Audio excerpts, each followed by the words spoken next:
What about this? Is Google redefining the word patriot? Well, social media users noticing the word defined by the search engine as one who loves and supports his or her country. But the synonyms listed under that definition on Google include nationalist, loyalist, isolationist, or xenophobe. So has big tech finally gone too far? Here to react, host of Dear America podcast and Army veteran Graham Allen. Graham, thank you so much for joining us this morning to respond to this. We appreciate it. Thank you for having me. So people very outraged over this online. What do you think about it?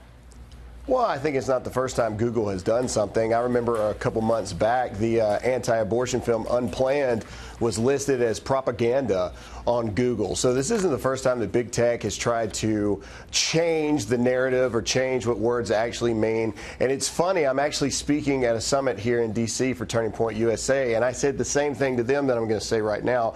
Patriotism is not racism, it's not bigotry, it's not xenophobia, it's not any of those things. It's simply loving America. And I, for one, am tired of having to apologize for loving this great country that we live in. Who would have ever thought that we would live in a day where you would have to apologize for loving America? Yeah. You have to believe that this spawns on the back of all of these illegal immigration talks, or the Squad telling you that the president has issues with women of color. It has nothing to do with any of those things. A patriot loves immigration. A great American is a legal immigrant. Being a patriot is simply loving this country, and I, for one, am happy that we have a president that says if you don't like this country, then get out. Yeah, so people definitely keep giving us your opinion on that and give them to Google as well. Let's take a look at this next piece of video, though. This is shocking, not only people in New York City, but people all over the country. These New York City police officers getting drenched by buckets of water while on duty. Watch this. Oh my God, they came over here to talk to them that they violated. Yo, they violated them. They violated them.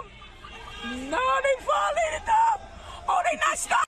I mean, Graham, watch their restraint as they just keep walking away from these folks who are just dumping water on their heads. That could, as Carly and I were just discussing, what if that hadn't been water and then the people laughing about it?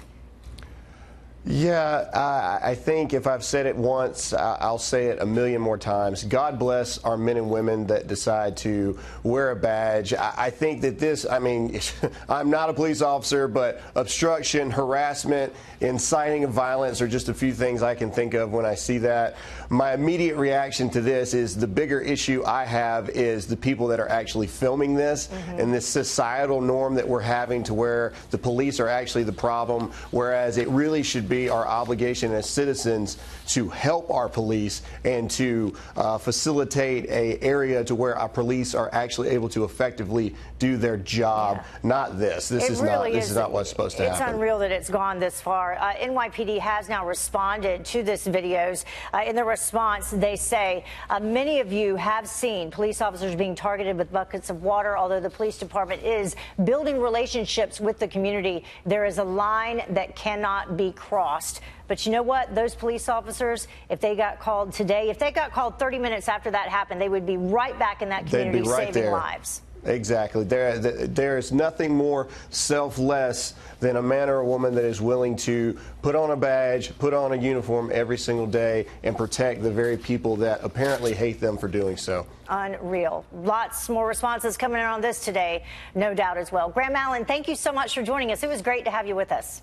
Thanks for having me.